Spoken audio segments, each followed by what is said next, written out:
take me on that journey, on that path of like your education within the landscape lighting and lighting design. What did it take for you to feel like, okay, this is my calling, so to speak? I loved the impact we had. I love doing installs because every day you wake up and it's like, how are we going to figure out, to install this project? We sold it. And there's always that, I find it fun where you've made a promise on what something's going to look like and you're maybe not 100% certain, but then you figure out how to make it work. So putting that together was challenging. The one thing that happened is the franchise system I was part of just was going a completely different direction than I was. So they wanted to be really more making money off service, not focus on design, like speedy lighting. That was the Sir Speedy, all this crazy stuff. So 2009, I think Tom, my friend, sold the franchise. It was bought by a big corporation that brought a bunch of brands together. There were no lighting designers, no lighting installers really on their group. It was just a branding mission. And I kept saying, LEDs are coming, how are we going to adjust? And they didn't really have an answer. And I was on the board with them, but they didn't like me. And then one day I got a call to come in and I went and met with them and they basically, pushed me to the point like, we're going to make you do X, X, X, and X.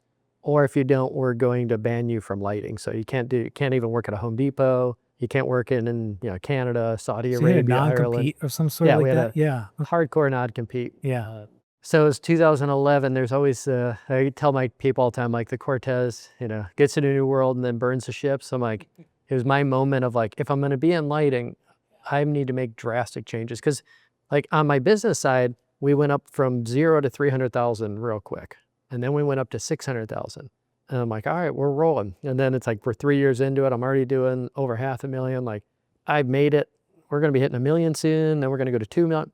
And I just stuck from like 2003 to 2011. I was in the franchise system. I'm doing 600, maybe max out at 800,000 a year, but I could never get my business over that hump. And so, the hard thing is as we're doing that, we're accumulating customers. So service calls are adding up.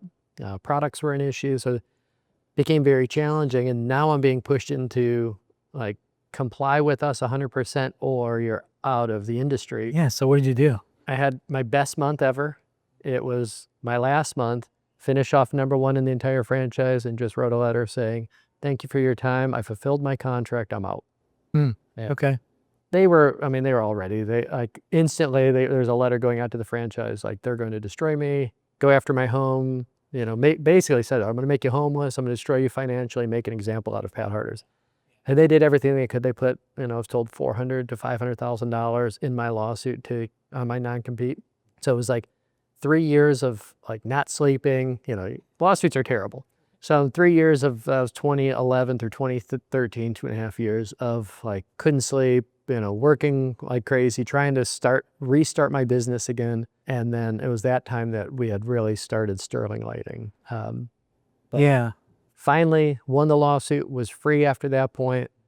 And that's where things changed into 2012 is where I started really learning about design.